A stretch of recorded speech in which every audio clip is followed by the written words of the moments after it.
عارفين لما تدخلوا المولات وتشموا ريحة مخبوزات كده بطعم القهوة؟ هي دي البابا روتي. شوفوا بجد يا جماعة، من جوه مليانة زبدة وسكر. متخيلين ان قعدت يومين كل شوية اصحى واعجن واخبز من كتر ما هي طعمها تحفة؟ هنحتاج كوبايتين ونص دقيق، معلقة صغيرة وربع خميرة، 3 معالق سكر، رشة ملح عشان نعادل النكهات، معلقتين كبار حليب باودر، بيضة بحرارة الغرفة، نص كوباية حليب دافي ونحط عليه ربع غطا خل بس عاوزين يتخثر كده. نخلطه كويس. أول ما يكون قوامه كده 3 معالق كبار زبدة مسيحينها. هنرجع نخلط تاني لمدة 8 دقايق.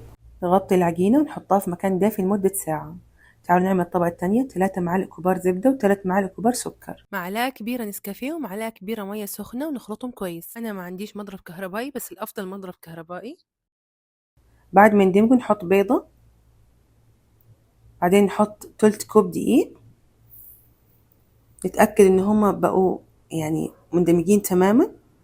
بعدين نحطهم في كيس الحلواني ونفتحه من تحت فتحة صغيرة قوي.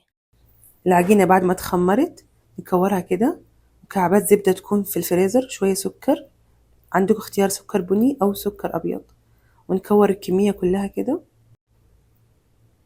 بعدين نحط الطبقة التانية ونغطيها ونسيبها تخمر نص ساعة. نكون مسخنين الفرن على 180 على الرف اللي في النص لمدة 15 دقيقة، وفي آخر حاجة نفتح الشواية عشان بس تاخد وش.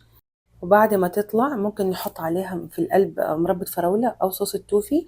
ولو حابين تخزنوها كام يوم ما تحطوش عليها الصوص ودخلوها الفريزر، ووقت التقديم حطوا الصوص. صلى الله وسلم وبارك على سيدنا محمد.